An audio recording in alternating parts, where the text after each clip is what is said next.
திருச்சிராப்பள்ளி ஒரு அற்புதமான புண்ணிய சேத்திரத்தில் அமர்ந்திருக்கக்கூடியது. பராசரருடைய பெருமைகளை எல்லாம் சொல்லிக்கொண்டே போகலாம். ஜோதி ப்ளஸ் இடம்.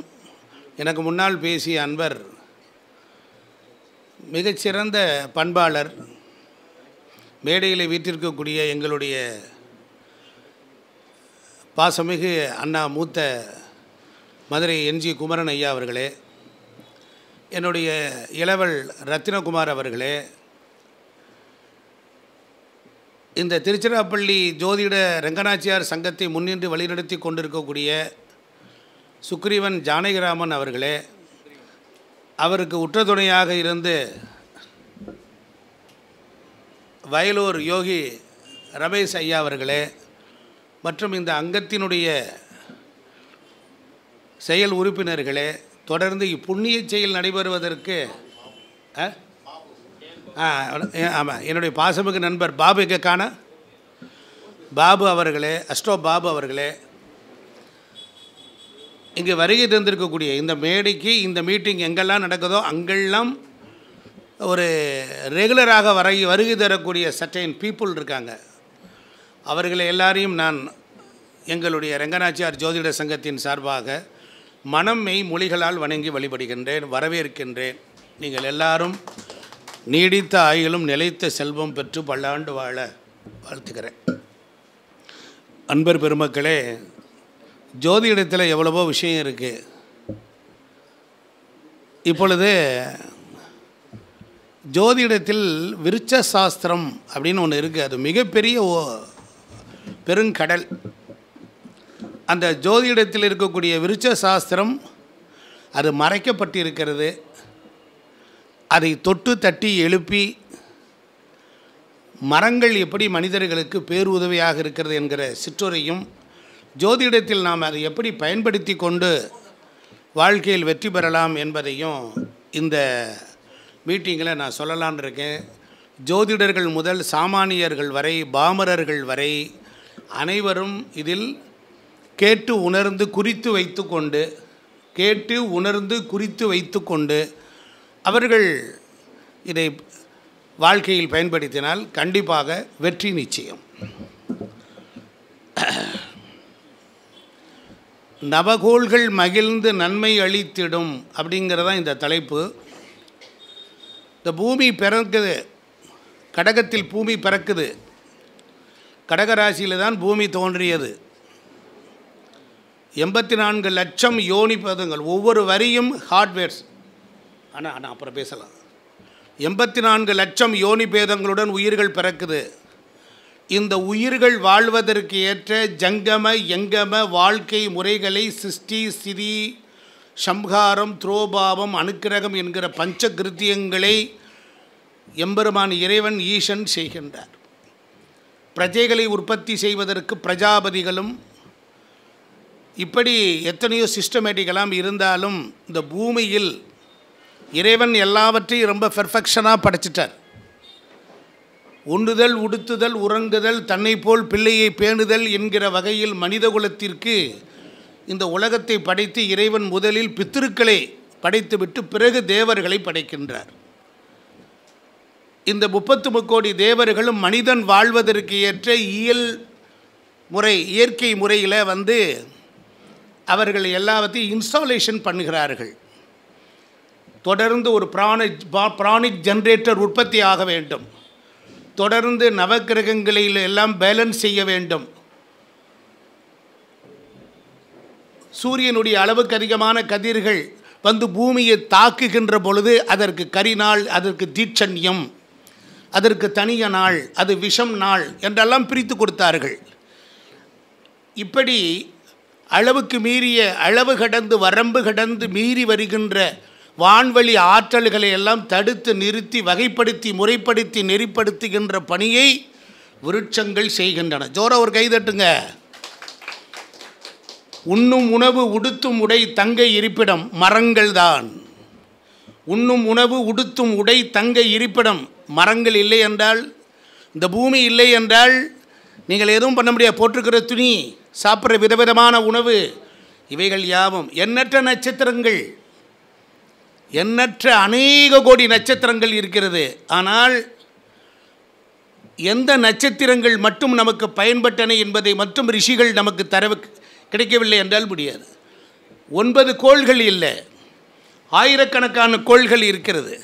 மனிதனுடைய உடம்பிலே 7 சக்கரங்கள் என்று தான் எல்லோரும் நினைத்து கொண்டிருக்கிறீர்கள்.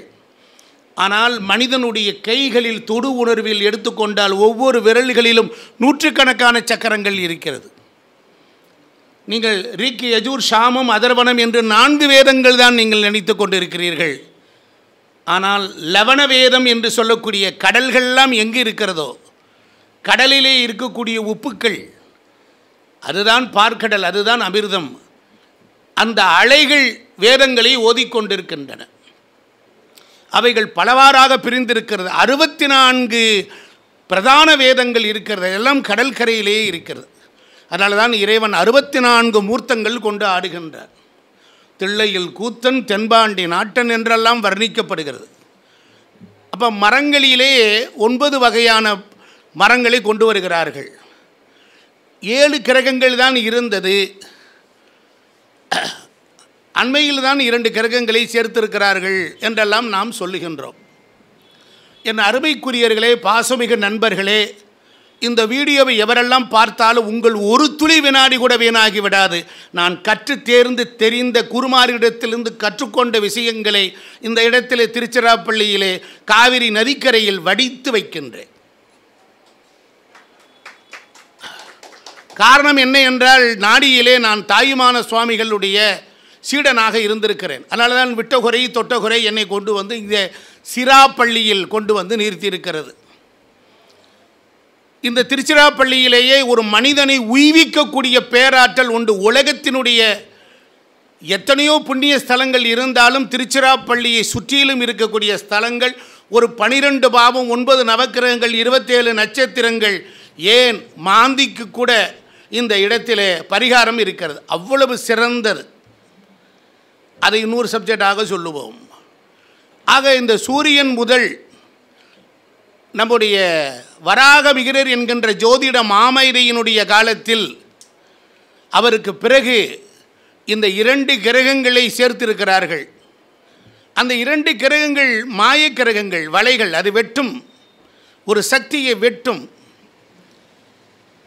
ஆக இந்த 9 கிரகங்களாக எடுத்துக்கொள்கிறோம். சாயா கிரகங்கள், ஒளிரும் நட்சத்திரங்கள், சூரியன், சந்திரன், குஜாதி ஐவர் என்று சொல்லக்கூடியவர்கள் மட்டும்தான் பிளானட். மற்றதெல்லாம் 2 சாயா கிரகங்கள். தூமாதி ஐவர், குளிகாதி பஞ்சவர் என்று கிரகங்களினுடைய குழந்தைகளையும் கூட அவர்கள் பார்த்து நம்முடைய ஜோதிடத்துக்குள் இருக்கிறது. கிரகங்களினுடைய குழந்தைகள் கூட உபக்கிரகங்கள் என்று இருக்கிறது. உபஜயஸ்தானம் வேறு, உபக்கிரகங்கள். இங்கே நான் மரங்களை பற்றி சொல்ல வந்தேன். இந்த மரங்கள் குளிர்ச்சியை கொடுக்கிறது. இந்த மரங்கள் ஒரு மனிதனுக்கு ஏன், எதற்கு, எப்படி என்கிற கேள்வி கணைகளை தொலைத்து தருகிறது. ஏன், எதற்கு, எப்படி என்கிற ஆராய்ச்சி சிந்தனை பகுத்து அறிந்து ஆராய்ந்து பார்த்து அதில் உன்னத நிலையை அடையக்கூடிய உய்விக்கும் தன்மைகளை கொடுக்கக்கூடியது மரங்கள். கடந்த காலங்களில் எல்லாம் போகிறோம், சூரியனுடைய வகை சார்ந்து இருக்குது. மலை மரங்கள், தேக்கு, பல, சந்தன மரம் எல்லாம் சூரியன். சூரியன் ஜாதகத்தில் நல்லா கவனிக்க வேண்டும் என் அன்புக்குரிய ஜோதிட ஆசான்களே. சூரியனோடு கிரகங்கள் அஸ்தமாகி போனவிட்டால் சூரியனுடைய டெபாசிட் எங்கே கொண்டு வந்து வச்சுருப்பானா, சூரியன் பூமிக்கு வந்த பிறகு அவனுடைய மரம், செடி, கொடி இனங்களில் தான் வச்சுருப்பான். என்கிட்ட பணம் கொடுத்தா கொண்டு என் வீட்டில் வைப்பேன். நல்லா கவனிக்கணும், ரொம்ப அறிவுபூர்வமாக சிந்தியுங்கள்.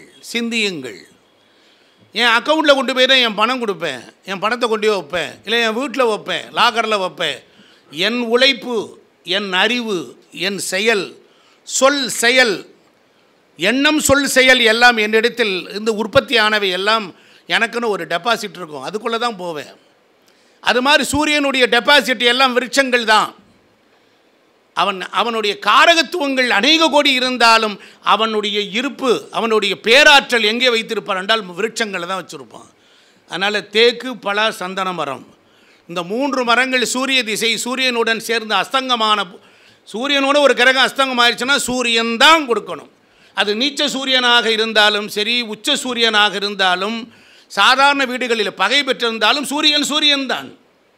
அவனிடத்தில் அஸ்தங்கம் அடைந்த கிரகங்கள் அவைகள் எல்லாம் சூரிய புத்தி வரணும். இல்லைன்னா அவன் எந்த வீட்டில் உட்காந்துருக்கானோ அவன் அந்த வீட்டுக்குரியவனுடைய, இப்போ நான் வந்து இப்போ வந்து துலாம் ராசியில் சூரியன் இருக்கார், சுக்கிரன் இருக்கார், வேறு கிரகங்கள் பக்கத்து வீடுகளில் கிரகங்கள் அந்த அஸ்தங்கம் ஆகுது அப்படின்னா என்ன பண்ணும்? அந்த வீட்டில் இருந்தால் தான் அஸ்தங்கம் இல்லை, அந்த இத்தனை டிகிரிக்குள்ளே வரும் பொழுது அது அஸ்தங்கம் ஆகிடும்.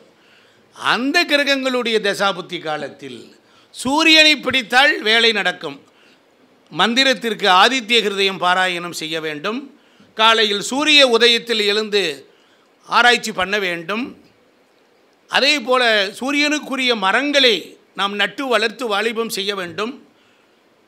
இதே தான் லாஜிக் கான்செப்ட். சந்திரனுக்கு அப்படின்னா வண்ணப்பூக்கள் உள்ள மரம். சந்திரன்னா பூப்புக்கு தான் சந்திரன். வாழை மரம் சந்திரனுடைய தன்மையை அளவுக்கு அதிகமாக சொல்லுவோம். ஒருத்தருக்கு சந்திரன் நீச்சமாயிட்டாரா வாழை மரம் நட்டு வளர்க்கலாம். ஒரு வேடிக்கையாக சொல்வார்கள், செவ்வாய் எங்கே நீச்சமாவான் அப்படின்னா கடகத்தில் போய் நீச்சமாவார். ஒரு வீடு, ஒரு ஃப்ளாட்டு 40க்கு 60 ஒரு ஃப்ளாட்டு, ஒரு வீடு. அந்த வீடில் வெறும் வாழை மரம் எக்கச்சக்கமாக இருந்தால் அந்த வீட்டு ஆம்பளை தன்னுடைய எண்ணங்களால் தன்னுடைய வலிமையை சாதிக்க முடியாமல் போய்விடுவான். சேரும் சகதியும் இருக்கிற இடத்தில் வாழை அப்படியே திளைத்து கிளைத்து அப்படி ஓங்கி அப்படி அழகாக தன்னுடைய எல்லையை பரப்பி நிற்கும். செவ்வாய் என்பது எங்கே நீச்சமாவான் என்றால் சந்திரன் வீட்டில் நீச்சமாகிறான். அப்போ சந்திரன் என்றால் வாழை மரத்தை அடிப்படையாக கொண்டது. வண்ணப்பூக்கள் கொண்ட இடத்தில் செவ்வாய் நீச்சமாகிவிடும். அதனால தான் செவ்வாய் என்கிற கணவனார் பூக்கிற பூவையர்களிடத்தில் போய் சரணாகதி அடைந்து விடுகிறார்.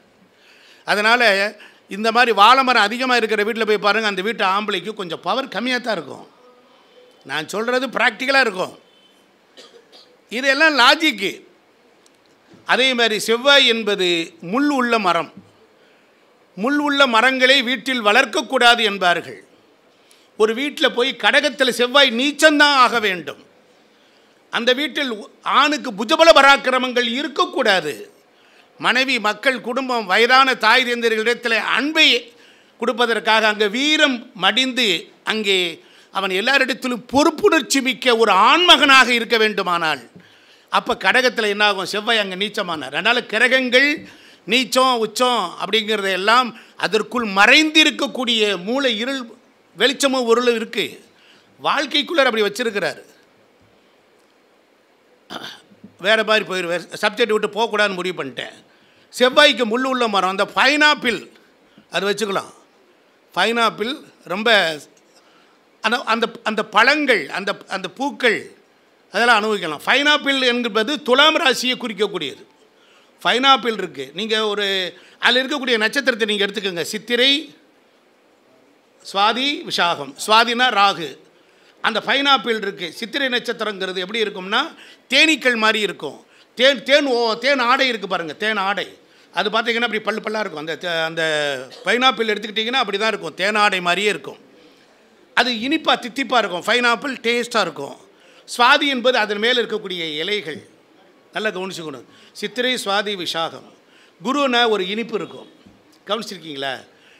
இப்படித்தான் இருக்கும். அந்த பைனாப்பிளை நீங்கள் கட் பண்ணிங்கன்னா அதில் வரும் அந்த லேயர்ஸ் கட்டிங்ஸ்லாம் பார்த்தீங்கன்னா அது ஒரு தன்மை இருக்கும். இப்படி ஒரு பழமானது இப்போ இதெல்லாம் நம்ம கண்டுபிடிச்சோமா அப்படின்னா நீங்கள் கண்டுபிடிச்சாலும் நான் சொல்லத்தான் போகிறேன். எவர் எவ்வழி நின்று சொன்னாலும் அவ்வழியில் நல்ல வழி இருக்கிறது என்று சொன்னால் அதை அடையாளம் காட்டுவதில் என்ன குறை வரப்போகுது? அதனால் யான் பெற்ற இன்பம் பெருக வையகம். அதே போல் புதன் அப்படின்னு சொன்னால் கவர்ச்சியான இளம் மரம் செடி கொடிகள். புதன்னா இளமையானவர் இல்லையா? புதன்னா சின்னவர் தானே. அந்த மரஞ்சோடி சின்ன குட்டை மரங்கள், செடிகள், கொடிகள் இதெல்லாம் கவர்ச்சியாக இருக்கணும், பார்க்குறதுக்கு அழகாக இருக்கிறது. அப்போ இது என்ன தெரியுது? ஒரு கிரகத்தினுடைய தன்மையை நாம் பெற முடியாமல் போனால் அதனுடைய ஆல்டர்னேட்டிவாக இருக்கக்கூடிய அந்த செடி கொடிகளிடத்தில் நாம் போன மாத்திரத்தில், அங்கே இருந்த மாத்திரத்தில் அந்த சக்தியை நாம் பெற்றுக்கொள்வோம். இதான் லாஜிக். அடுத்து குரு அப்படின்னா தென்னை மரம். அது ரொம்ப உயரமாக இருக்கும். இனிப்பு பழம் உள்ள மரம். அதில் இருக்கக்கூடிய விஷயங்கள்லாம் அது இல்லாமல் இனிப்பு பழம் உள்ள மரங்கள்லாம் குரு தான். பழம் பார்த்து காய்ச்சி இனிப்பாக தித்திப்பாக இருக்குது பாருங்கள், அதெல்லாம் குருவோட வகையை சார்ந்தது. சுக்கிரன் அப்படின்னா மாமரம், பால் வகை மரங்கள், பப்பாளி, ரப்பர் மரங்கள் எல்லாமே சுக்கிரனுடைய கான்செப்டை சேர்ந்தது. சனி இஞ்சி மஞ்சள், சனிக்கு இஞ்சி மஞ்சள். சனியினுடைய தொல்லை போகணும்னா இஞ்சி மஞ்சளை ஒன்றாக கட்டி வைத்தால் போதும். நிறைய எப்படின்னு கேட்டிங்கன்னா, இப்போ என்னுடைய பாசமிகு நண்பர் ரத்னகுமார் இருக்கார், அவர் ஒரு விஷயம் சொன்னார்.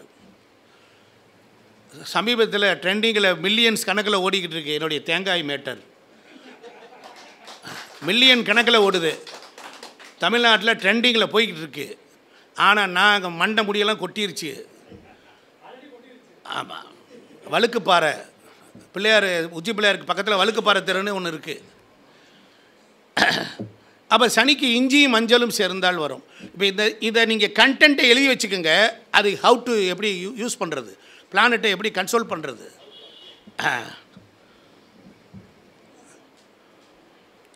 மூல ராசிகள்னு இருக்குது, மூலத்திரிகோண வீடுகள்னு இருக்குது, மூல ராசிகள்னு இருக்குது. அந்த கிரகங்களினுடைய தாவர வகைகள் இருக்குது. சூரியன்னா தோல், சந்திரன்னா கிழங்கு, செவ்வாய்னா பூவு, புதன்னா இலை, குருனா பழம், சுக்கிரன்னா காய், சனினா வேறு, ராகு கேது என்றால் கொடி. இதுதான் மூல ராசிகள். இதெல்லாம் இதை தெரிஞ்சுக்கிட்டிங்கன்னா சிம்பிளாக இருக்கும். இப்போ ஒரு ஜாதகத்தில் சூரியன் அப்படின்னா அவரை இருக்கல, அவரை செடி, அவரை, அதெல்லாம் சூரியனுடைய ஆற்றல் உள்ளது, அதுதான் அவரை. சந்திரன்னா வெள்ளை எல், கருப்பு எல் சனி பகவான், சந்திரனுக்கு வெள்ளை எல். செவ்வாய்க்கு கொள்ளு கடலைன்னு ஒரு கடலை இருக்குது. நீங்கள் வீடியோவும் வரும், அப்புறம் நிப்பாட்டி கூட எழுதிக்கலாம். இப்போ நீங்கள் எழுதிக்கவும் செய்யலாம், கேட்கவும் செய்யலாம். புதனுக்கு சிறு பயிறு வகைகள், குருவுக்கு சிகப்பு கலரில் இருக்கக்கூடிய துவரை, உடைச்சது வேலை செய்யாது, சுக்கிரனுக்கு வெள்ளை துவரையும் கோதுமையும் சுக்கிரனுக்கு வரும், பரிகாரத்துக்கு மாத்திரம் இது வரும். சனிக்கு எடுத்துக்கிட்டிங்கன்னா கருப்பு எல், ராகு கேதுக்கு உளுந்து. கொள்ளு சொன்னீங்களே அது கேதுக்கலன்னாரு, அது செவ்வாய்க்கு தான். அதனால தான் நம்ம ஆளுங்க சொல்லுவான், கேதுவுக்கு பரிகாரம் சொல்லும்போது கேது எப்படி செயல்படுவார்னா செவ்வாயை போல் செயல்படுவார், ராகு சனியை போல் செயல்படுவார்னார். சனி பகவானுடைய இலாக்காவை பிரித்து தான் ராகுவுக்கு கொடுத்தார்கள், செவ்வாயினுடைய இலாக்காவை பிரித்து தான் கேதுவுக்கு கொடுத்தார்கள். இதெல்லாம் உண்டு. எழுதிக்கங்க, ஒரு கிரகம் தன் வீட்டில் ராசியில் நின்றால், ஒரு கிரகம் தன் வீட்டில் தன் ராசியில் நின்றால், அந்த ராசிகளினுடைய தாவர வகையை நாம் தெரிந்து கொண்டால் 10 பைசா செலவில்லாத ஒரு பரிகாரம் 25 நாட்களிலிருந்து 30 நாட்களுக்குள் ஒரு ஜாதகர், மோசமான ஜாதகரை காப்பாற்ற முடியும். மேசம் விருச்சிகம் இதில் செவ்வாய் இருந்தால் பூ வகைகளை பயன்படுத்துங்கள். ரிஷபம் துலாம் சுக்கிரன் இருந்தால் காயை எடுத்துக்கொள்ளுங்கள். மிதுனம் கன்னியில் புதன் இருந்தால் இலைகளை எடுத்துக்கொண்டு அர்ச்சனை செய்ய சொல்லுங்க. நெருப்பு ராசி, நில ராசி, காற்று ராசி, நீர் ராசின்னு இருக்கு. பரிகாரம் பிரிக்கும் பொழுது இப்படித்தான் பிரிக்கணும். ஆமாம், சுலபமாக பேலன்ஸ் பண்ண முடியும். ஒரு கிரகம் நிற்குது, அது திசை நடத்தது, அதற்கு 7ஆம் இடத்திற்குரிய பரிகாரம் வேலை செய்யும். அந்த 7ஆம் வீட்டின் அதிபதி திதி சூனியமானாலோ, மாரகாதிபதி பாரகாதிபதியிட்ட மாட்டிக்கொண்டாலோ, அந்த வீட்டில் பாவக்கிரகங்கள் பார்த்தாலோ அந்த 7ஆம் இடத்து பரிகாரம் வேலை செய்யாது.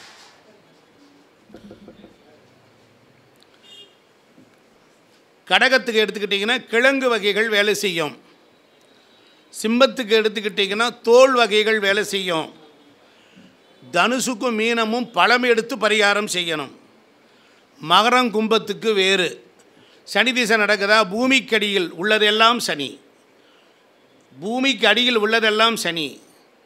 அப்போ அந்த வேறு எடுத்துக்கொண்டு மூலிகை சாஸ்திரத்தில் காப்பு கட்டி அதை தாயத்துக்குள்ளர அடைத்து போடுவார்கள். வேலை செய்து கொண்டு இருக்கிறது. அடுத்தாப்பில் எடுத்துக்கிட்டீங்க அப்படின்னா, இப்போ நாம் இவ்வளோ விஷயங்கள் சொல்லியிருக்கிறோம். இப்போ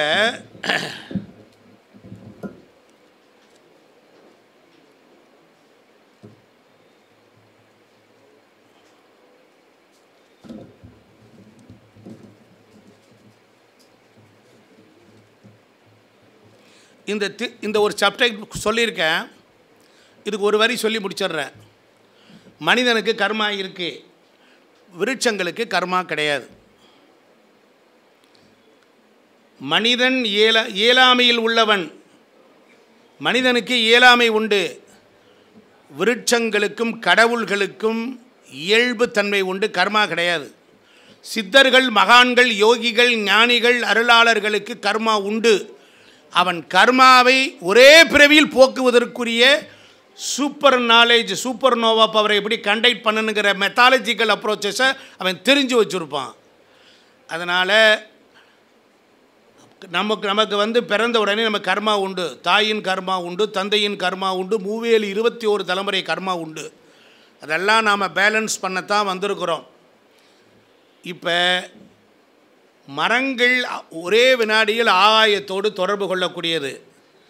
நீங்கள் வேண்டிய விரும்பிய ஒன்றை சுலபமாக அடைய முடியாமல் போவதற்கு காரணம் கிரகங்களின் கதிர்வீச்சுக்கள், டிராஃபிக், இதெல்லாம் நம்மளைய எண்ணங்களை ஆகாய மனதோடு தொடர்பு பட விடாமல் தடுக்கப்படுகிறது. நீங்கள் கோவில்கள் என்று கண்டுபிடித்தது எதற்கு என்று சொன்னால், கோவில்கள் பூமியிலிருந்து ஆகாயத்தை நோக்கி ஒரு இணைப்பை இணைத்திருக்கிறார்கள். மரங்களும் ஆகாயத்தோடு தொடர்புடையவை. உங்களுக்கென்று நட்சத்திரத்திற்குரிய மரம், ராசிக்குரிய மரம், திசைக்குரிய மரம், புத்திக்குரிய மரங்கள். இதை தெரிஞ்சிட்டு முதல்ல நீங்கள் டெஸ்ட் பண்ணி பாருங்கள். அந்த காலத்தில் கந்தசாமி படத்தில் எழுதி கட்டினா நடக்கும்பா, மரத்தில் எழுதி கட்டினா குழந்தை பாக்கியம் உண்டுங்கிறான். அதற்கு காரணம் மரத்தை சுற்றியிலும் இருக்கக்கூடிய ஒளி வட்டங்கள், ஒளி ஊட்டிகள், ஒளி கூட்டிகள் இருக்கும். அந்த அதிர்வுகள் நம்முடைய எழுத்துக்களுக்குள்ளே ஊடுருவி யார் எவர் எப்படிப்பட்டவர் எதற்காக பண்ணார் சொன்னவுடனே அந்த வேலையை எடுத்துக்கொண்டு ஆகாய மனதிடம் கொண்டு போய் சேர்க்கிற வேலையைத்தான் மரங்கள் செய்கிறது. இப்போ நீங்கள் ஒரு தாயத்து போட்டிருக்கீங்கன்னு வச்சுக்கோங்க. ஒரு வெள்ளி தாயத்தை எடுத்து அதுக்குள்ளே ஒரு சக்கரத்தை, ஸ்ரீ சக்கரத்தை எழுதி உள்ளே கேளுங்க, தயவுசெய்து கேளுங்க. அந்த சக்கரத்தை, தாயத்தை எடுத்து நீங்கள் இடுப்பில் கயிறில் போட்டுட்டிங்கன்னா நம்ம உடம்பில் ஓடுகின்ற அதிர்வுகள் ராத்திரியில் நம்ம படுத்தூங்குற உடனே நம்முடைய ஹாஸ்டல் பாடி ட்ராவலிங் ஆகும். நம்முடைய ஆன்மாவானது பயணம் செய்யும் பொழுது இந்த உடம்பை விட்டு வெளியேறும் பொழுது என்ன செய்யும்? நம்ம உடம்பில் உள்ள அடையாளங்களை தெரிந்து கொள்ளும். யார் இவர், எப்படிப்பட்டவர் என்னான்னு தெரிஞ்சுக்கும். அப்போ என்ன டாலர் போட்டிருக்கிறாரு, என்ன கழுத்தில் போட்டிருக்கிறாரு என்பதெல்லாம் தெரிஞ்சு நம்ம உடம்பில் ஒட்டி கொண்டிருக்கிற பொருள்களை எல்லாம் ஊடுருவி அதை படித்து முடித்து விட்டு அதற்கப்புறம் என்ன ஆகும்? தொப்புள் கொடியிலிருந்து ஒரு ஜவ்வு மாதிரி மேலே கிளம்பி போகும். ஆன்மா என்பது பரமாத்மாவோடு சேர்ந்து விட்டால் வந்த வேலை சுலபம். ஆனால் கர்மாவிற்காக வந்ததினால் மாணிக்கவாசகருக்கு எப்படி இறைவன் அன்றே என்னை தடுத்து ஆட்கொண்டாய், ஆனால் கர்மாவினால் என்ன பண்ணார்? என்ன மரத்தில் இருந்தார் அவர்? மாணிக்கவாசகருக்கு என்ன மரத்தின் கடியில் இறைவன் காட்சி கொடுத்தார்? சனிக்கேது ஆற்றல் படைத்தவர். புளியமர பொந்துக்குள்ளர் தான் ஆழ்வார் அங்கே தவம் பண்ணார். மரங்கள் இல்லாமல் எந்த ஞானியும் கிடையாது. மரங்களுடைய பாற்று இல்லாமல் கிடையாது. பிரகலாதனுடைய இரணியகசிபினுடைய சபையில் எல்லா மரங்களும் இருந்தது. பிரகலாத ஆழ்வார் கேட்டான், எங்கடா அவன் கடவுள்னு கேட்டான். தூணிலும் இருக்கிறான், துரும்பிலும் இருக்கிறான். உடனே எந்த தூணில் இருக்கான்னு கேட்டான். அந்த தூண் அத்தி மரத்தால் செய்யப்பட்ட தூண். அந்த மரத்தை தண்டத்தை கொண்டு கதையை கொண்டு அடித்தான். மரம் இரண்டாக பிளந்தது. பெருமாள் வெளிவந்தார். நீங்கள் எங்கே வேணாலும் போய் எந்த சரித்திரம், எந்த புராணம், சீதை அசோகவனம், அசோக மரங்களை வீடுகளில் செடிகளை நட்டு வளர்க்கலாம். சீதை தொட்டு காட்டியது. மரங்கள் வழியாகத்தான் கடவுள் வாழ்ந்திருக்கிறான். தேவர்கள் 33 கோடி தேவர்கள் வந்து அவன் தங்கி இருந்து எல்லா வேலையும் முடிச்சுட்டு அந்த மரங்களுக்கு சக்திகளையும் கொடுத்து விட்டு போய்விட்டான். எங்கெல்லாம் மூல மரங்கள் மூல வித்துக்கள் இருந்ததோ அந்த இடத்திலெல்லாம் கோவில்கள் எழுந்தன. அற்புதமான முறையில் ஒரு கோயிலை கட்டினா அதில் ஒரு விக்கிரகத்தை வச்சான். வான்காந்த அதர்வுகள் அதை கொண்டுட்டு வந்து இருக்கும்படியான ஒரு டெம்பிள் சயின்ஸை உருவாக்கி கொடுத்தான். அந்த டெம்பிள் சயின்ஸ் என்ன பண்ணுச்சு? வான்வெளியிலேருந்து வரக்கூடிய ஆற்றல்களை எல்லாம் கொண்டு வந்து ஒரு இடத்துல குவிக்க வைத்தது. சுயம்பு திருக்கோவில்கள், சித்தர்கள், மகான்கள், அதுக்கெல்லாம் அவங்க பேருதவியாக இருந்தாங்க. மனித இனம் அழிந்து போய்விடக்கூடாது, மனித இனத்தை காப்பாற்றி வழிவகை செய்ய வேண்டும் என்கின்ற உயர்ந்த நோக்கத்தோடு சித்தர்கள், மகான்கள் பூமிக்கு வந்தாங்க. ஐயா சொன்னாங்க, எனக்கு கணக்கன்பட்டியார் வைத்த பேர் சுடுதண்ணின்னு பேர். அவரோடையே நான் ராத்திரி பகல் படுத்திருப்போம். இதை எதுக்கு சொல்ல வரோம் அப்படின்னா, ஜோதிடன் என்பவன் தெய்வக்கன். அவனுக்கு அவர் சொன்னார் வணங்கணும்னாரு. எந்த ஜோதிடரை பார்த்தாலும் அவர் உன் பராசரர் என்பதை நீங்கள் மறந்து விடக்கூடாது. ஜோதிடம் இன்னைக்கு தெரிஞ்சவன் தெரியாதவன். நீங்கள் யாராவது பெரிய ஜோசியத்தை போய் பாருங்கள், சின்ன ஆள் வந்து பாருங்கள், அவருக்கு ரெஸ்பெக்ட் கொடுப்பார். என்ஜி குமரன் ஐயா அவர்கள் என் தம்பி உடன்பரவா சகோதரன் பாசமுக்கு ஜானகிராமன் யார் பார்த்தாலும் சின்ன பிள்ளையாவது ஒரு கெட்ட சொல்லி கொடுப்பாப்புல. அங்கே சக்திவேல் இருந்து அங்கே விருதுநகர் பக்கம் சாத்தூர்லேருந்து வந்து இங்கே இருக்கார். கிராமிய நடை உள்ளவர். அவர் அழகாக சொன்னார், குலதெய்வம் தெரியாதவனுக்கு என்னடா வழியினர். அந்த காலத்தில் கன்னிமார் வழிபாடுன்னு ஒன்று உண்டு. கன்னிமாரை வணங்கி வழிபட்டுக்கிட்டே வர வர வர இந்த உலகத்தில் இருக்கக்கூடிய அத்தனை குலதெய்வத்திற்கும் தோழியாக இருக்கக்கூடியவள் சப்த கன்னிமார். அந்த அந்த அந்த தெய்வத்தை வணங்கினால் அவளுக்கு தெரியும் இவன் வீட்டு சாமி யாருன்னு சொல்லும். ஆனால் ஒன்றை அழகாக சொன்னார், எல்லை சாமி. உங்கள் அப்பா எந்த ஊரில் பிறந்தானோ அந்த ஊரினுடைய எல்லையில் ஒரு ஹார்ட் டிஸ்க் இருக்கும், அதுதான்டா எல்லை தெய்வங்கள், அதை போய் கும்பிட்டுட்டே இருப்பான். சமீபத்தில் கூட நான் இந்த புரட்டாசி மகாலய பட்ச அமாவாசையில் சொன்னேன், எங்கள் அப்பா இறந்த திதி தெரியாது, எதுவுமே தெரியாதுன்றார். நான் சொன்னேன், ஓ ஊரில் வாழக்கூடிய தெய்வம் ஒன்று இருக்கும்ல சிவபெருமான், அவனுக்கு தெரியும் இல்லை, அவனுக்கு தெரியும் இல்லை. அவன்கிட்ட போய் சொல்லணும், எப்பா எப்பா இப்போ திருக்கொடையூர் வச்சுக்கோங்க, திருக்கொடையூர் அமிர்த கடேஸ்வரரே, அம்மா அபிராமி, எங்கள் அப்பாவுக்கு எதுவுமே எனக்கு தெரியாது, திதி தர்ப்பணம் எதுவுமே தெரியாது, நான் உனக்கு கொடுக்குறேன், நீ கொண்டு போய் சேருன்னார். விளையாட்டாக சொன்னேன். ஒரு ஆள் என்கிட்ட கிராஸ் கொஸ்டின் பண்ணார், அதை எப்படி அவர் செய்வாருன்னார். யாரோ ஒருத்தர் பிள்ளை அழுதுகிட்டு இருந்தால் எவனோ கூப்பிட்டு டீயும் பன்னும் வாங்கி கொடுத்து உட்கார வச்சு பொறுப்பான ஆளுகள்கிட்ட கொடுத்து இந்த குழந்தைய எங்கேன்னு சேர்த்துருங்கன்ட்டு போவான். அண்மையில் ஒருத்தன் பண நகை எவ்வளவோ கிடந்திருக்கு, அதை கொண்டு போய் கொடுத்தான். அப்படி பொறுப்பாளர்கள் இன்றைக்கி பூமியில் இருக்கத்தான் செய்கிறாங்க. இந்த சமூகத்தில் இன்னும் சத்தியமும் ஞானமும் தர்மமும் இருக்கக்கூடியவர்கள் வாழ்ந்து கொண்டு இருக்கிறாங்க. நாமளும் தெய்வங்கர்களாகிய ஜோதிடர்கள் நம்ம என்ன சொல்கிறோம்? நமக்கு முதல்ல கொஞ்சம் தெரியுது, கொஞ்சம் சொல்கிறோம். அடுத்தடுத்து கருத்தரங்கத்திற்கு வருவதின் நோக்கம் தன்னை செதுக்கிக் கொள்வது, தன்னை மீண்டும் பக்குவப்படுத்தி கொள்வது. இப்போ என்கிட்ட இருக்குது, இருப்பவர்கள் கொடுப்பதற்கும் இல்லாதவர்கள் பெறுகின்றார்கள். அன்னைக்கு அண்ணா உங்கள் பேர் சொல்லுங்கண்ணா. நிதிஷ் அண்ணா பெங்களூர்லேருந்து வந்திருக்கீங்க, திருப்பூர்லேருந்து வந்திருக்கிறார். அவர் சொன்னார், அவர் என்ன சொன்னார், நீங்கள் புதிய முறைகள் கண்டுபிடிக்கப்பட்டிருக்கு. அவர் சொன்னார், நான் ஒரு வாட்சு கட்டியிருந்தேன், அந்த வாட்சை கொண்டுட்டு அந்த வாட்ச் இப்படி வேண்டாம், உங்களுக்கு நிறைய ப்ராப்ளம் வரும், இது மாதிரி பெருசாக இருக்குன்னு சின்னதாக இருக்குன்னார். ஒரு சித்தர் கிணத்துல கொண்டு போட்டு வந்துட்டேன், சித்தர் கிணத்துல கொண்டு போட்டு வந்தேன். புது வாட்ச் ஒன்று வாங்கி கட்டிக்கிட்டேன். மாற்றங்கள் வெவ்வேறே வந்து அறிவினவாம்னு சொல்லியிருக்கிறாங்க. அதனால் எப்பொருள் யார் யார் வாய் சொன்னாலும் அப்பொருள் மெய்ப்பொருள் காணணும். அதனால் இப்போ திருச்சிராப்பள்ளியை பற்றி ஒரு சில விஷயங்கள் நான் இதை சொல்லிடுறேன். அதனால் திருச்சிராப்பள்ளியில் இவ்வளவு விஷயங்கள் உள்ளே இருக்கா அப்படிங்கிறது நிறைய பேருக்கு தெரியல. அந்த என்னடா நோட்டக்கானா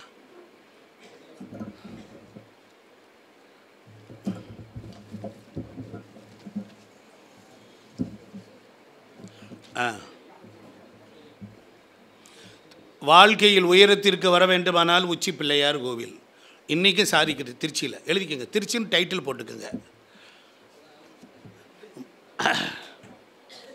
எளிய பரிகாரம் நிரந்தரமான வெற்றியை தரக்கூடியது. உச்சி பிள்ளையார் இந்த ஊரில் பிறந்தவனுக்கு தெரியாது, பழனியில் இருக்கிறவனுக்கு பழனியினுடைய மகத்துவம் தெரியாது, பழனியில் இருக்கிறவனுக்கு தெரியாது. யாரோ ஒருவன் மெய்சிலிருக்க ஆவல் பொங்க அப்படியா அப்படின்னாரு. அந்த நம்பிக்கையோடு அந்த வாஞ்சியோடு அவன் மேலே போகிறான். ஜெயிக்கிறான், உச்சிக்கு வர்றான். 10ஆம் இடம் என்பது உச்சிஸ்தானம். 10ஆம் இடம் என்பது உச்சிஸ்தானம். 10க்குரியவன் கெட்டால் உயரமான இடத்தில் உள்ள தெய்வத்தை பிடி. ஒன்று சனியாக இருப்பான், ஒன்று கேதா இருப்பான். இவனுகளை தவிர வேறு எவனும் கெட்டவே இல்லை. அதனால் எல்லாவற்றிற்கும் திரிசூன்யம் முடக்கு என்ன இருந்தாலும் பிள்ளையார் காப்பாற்றுவார். பிள்ளையார் காப்பாற்றுவார். அது 3D டைமென்ஷன். அது 3D டைமென்ஷன். ஆண் பெண் அழியனும் பெற்றியன் காண்கன்ட்டான். சைவத்தினுடைய மகுடம் தான். மரணத்திலிருந்து கல்யாணம் வரைக்கும், சாவிலிருந்து கர்மாதி வரைக்கும் நிற்கிற தளபதி தாங்கி நடத்திட்டு போகிற பேட்டன் டாங்க யாருன்னா விநாயக பெருமான் தான். புரிஞ்சு கொடுத்தா? அப்போ பிள்ளையாரை பிடிங்க. அதனால தான் சொன்னால் முழுமுதற் கடவுள். விநாயகரை வணங்கிட்டு செய்யுங்க. விநாயகரை வணங்கிக்கிட்டு எதை வேணாலும் போடுங்க. அதனால் அது ஒன்று. அப்புறம் பிள்ளையாருக்கு தேங்காய் உடைக்கிறது எதுக்குன்னா வினை வெதும்பும்படி செய்தல். பிள்ளையாருக்கு தேங்காய் உடைக்கிற பரிகாரம் அந்த காலத்தில் இருந்தது, இன்றைக்கு வரைக்கும் வெற்றி பெறுது. அதுபோல் ஒரு மனிதனுக்கு கல்வியில் தடங்கள் வருது. மேல் படிக்கலை, ஆராய்ச்சி கல்வி முடியலை, 5ஆம் இடம் கெட்டு போச்சு, பேசிக் கல்வி தடங்களாக இருக்குது அப்படின்னா கல்விக்கு அதிபதி புதன், புத்திக்கு அதிபதி புதன், அதற்குரிய கடவுள் பெருமாள். அவன் தானியத்தை கொண்டுட்டு போய் அவன்கிட்டே கொடுங்க. நல்லா கவனிக்கணும். பாசி பயிரை வேக வச்சு நெய்வேத்தியம் போட்டு காட்டுனீங்கன்னா ஆகாயத்தில் இருக்கிற மூல சக்தி பெருமாள்கிட்ட வருது. நிறைய பேர் கேட்குறான், ஒரே கும்பாபிஷேகம் தானே பண்ணுறேன், ஒரே மந்திரம் தான் சொல்கிறாங்க, இது எப்படி சிவன் ஆகுது, இது எப்படி பெருமாள் ஆகுது, மனுஷன் தானடா உருவாக்கியிருக்கான்னு நிறைய பேர்களுக்கு இந்த மெத்தப்படித்தவர்கள்லாம் நிறைய இருக்கான். நான் அவர்களுக்கு பண்போடு சொல்கிறேன், மின்சாரம் உற்பத்தி பண்ணுற இடத்துக்கு பேர் ஜெனரேஷன், அதை கொண்டு வர்றதுக்கு பேர் டிரான்ஸ்மிஷன், அதை கொண்டு வந்து பிரித்து கொடுக்கறதுக்கு பேர் டிஸ்ட்ரிபியூஷன், அதை நாம் கொக்கி பைப்பில் எடுத்துக்கிறதுக்கு இன்க்ளூஷன். அது 440 ஓட்டை கொண்டு வந்தோடனே step down transformer, step up transformer அப்படின்னு அதை 220 வோல்ட்டாக பிரிக்கிறான், 440 வோல்ட்டாக பிரிச்சுட்டான். இப்போ HT-LTன்னு கொண்டு வரான். ஹை டென்ஷன் பவர், லோ டென்ஷனில் இருக்கிறதெல்லாம் தெய்வங்கள் எழுதிக்கிங்க. ஹை டென்ஷனில் இருக்கிறதெல்லாம் சிவபெருமான். 5 கடவுள்கள் உண்டு. பெருமாள் உண்டு, சிவபெருமான் உண்டு, விநாயகர், முருகன் உண்டு, நரசிம்மர் போன்ற கடவுள்கள்லாம் உண்டு. இதெல்லாம் நீங்கள் பிரிச்சுக்கிட்டிங்கன்னா இப்போ ஒரு வீட்டுக்கு மின்சாரத்தை கொண்டு வந்து வயரிங் பண்ணி வச்சுருக்குறோம், இன்ஸ்டாலேஷன் பண்ணி வச்சுருக்குறோம். இப்போ எங்கள் அண்ணா உங்கள் பேர் சொல்லுங்கள். நல்ல நேரம் நாகராஜ் என் வீட்டுக்கு கொண்டுட்டு வந்து, நான் வீடு கட்டியிருக்கேன், அவர் ஒரு ஃபேன் கொண்டுட்டு வந்து கொடுக்குறாரு. மாமா சூர்யா நாராயண மாமா இந்தாங்க ஃபேனு என்னோட டொனேஷன்னர். நான் கொண்டுட்டு வந்தோடனே இந்த கிளாம்பருக்கு ஒரு 2 வயர் தொங்குது, அதில் ஃபேனை மாட்டி சுவிட்சை போட்டால் ஃபேன் ஓடுது.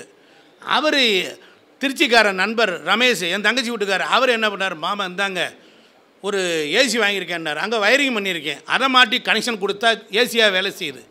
குண்டு பல்ப்பு மாட்டினான், குண்டு பல்ப்பு, டியூப்லைட் மாட்டினான், டியூப்லைட்டு, ப்ளக் மாட்டினான், அயன் பாக்ஸு.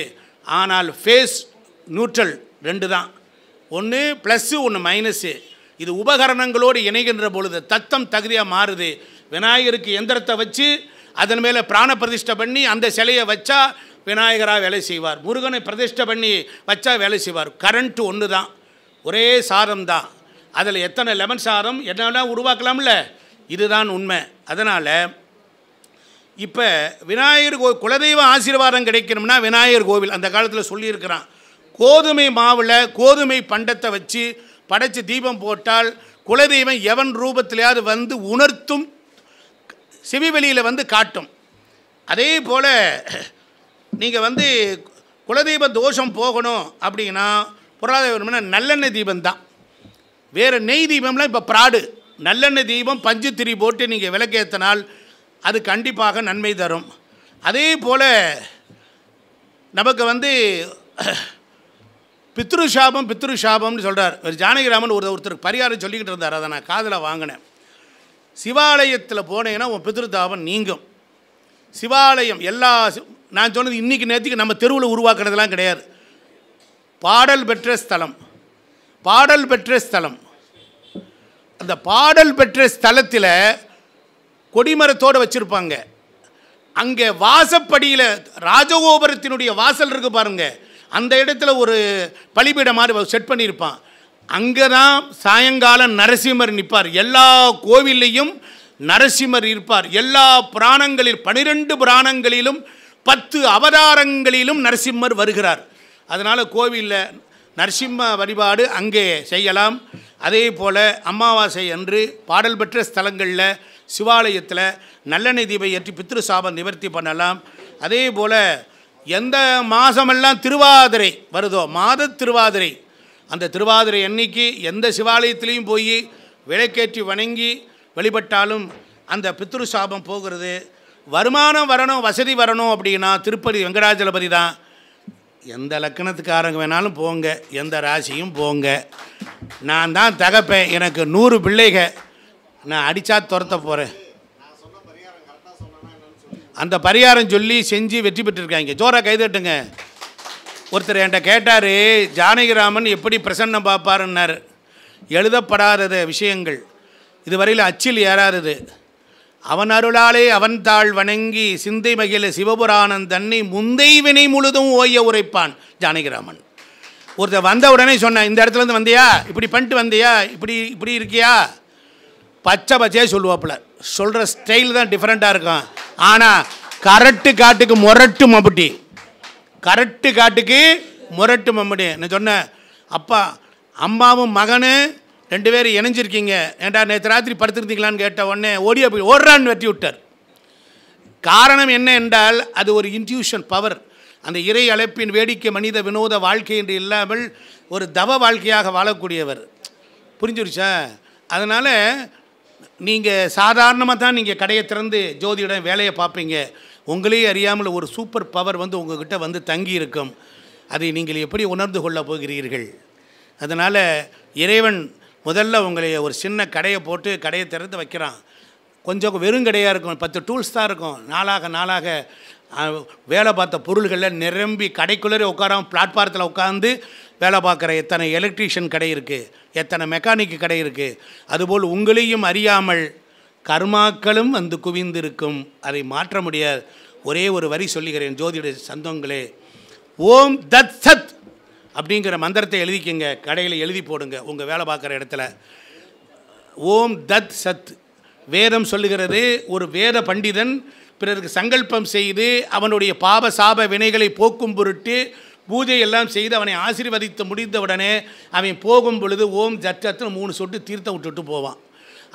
இந்த கர்மா உன்னையே அண்டாதுன்னு சொல்லி பகவான் கிருஷ்ணர் சொல்லியிருக்கிறார் என்று சொல்லி இந்த அளவிலே இந்த உரையை நிறைவு செய்கிறேன். பூலோக வைகுண்டம் ஸ்ரீரங்கம், ராமானுஜருக்கு பூத உடலை பச்சைக்கற்பரம் சாற்றப்பட்ட இடம்.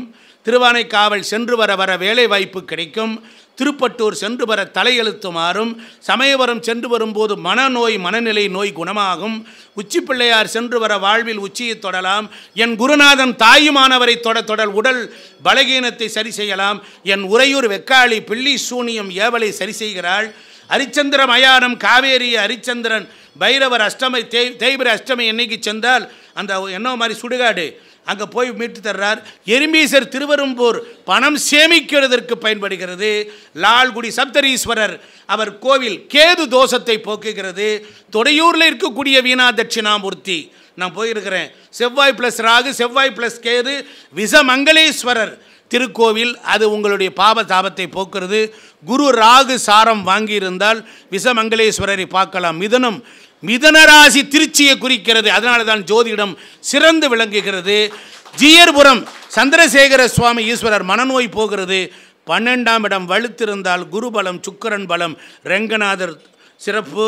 என் ஊர் தாடிக்கொம்பு சவுந்தரராஜ பெருமாள் கோவில் தேய்பிர அஷ்டமியில் வெண்பூசணியில் தீபம் போற்றால் சிறப்பு. புதன் ஆஞ்சநேயருக்கு வெற்றிலை மாலை அன்று 17 குழந்தைகளுக்கு கல்வி வெற்றி. இதெல்லாம் நீங்கள் செய்தால் வெற்றி உண்டாகும். வீடு மனை பூமியில் உள்ள குற்றங்கள் குறைகள் டாக்குமெண்ட் பிரச்சனை என்னென்ன இருக்கோ அதுக்கெல்லாம் போவதற்கு பூமிநாத சுவாமி கிட்டத்தட்ட மண்ணச்சநல்லூர் சாமி ஸ்ரீமுஷ்டம் பூமி வராகர் இது போன்ற விஷயங்கள் இவ்வளவோ இருக்கிறது. நாம் அமிர்த கடலில் இருக்கிறோம். இந்த ஸ்ரீரங்கம் அதுக்கு பின்னால் ஒரு நரசிம்மமூர்த்தி இருக்கார். தயவு செய்து அவரை நீங்கள் சந்தியுங்கள், வாழ்வில் ஏற்றம் கிடைக்கும் என்று சொல்லி வாய்ப்பளித்தமைக்கு நன்றி கூறி பாராட்டி விடைபெறுகிறேன். திருச்சிற்றம்பலம்.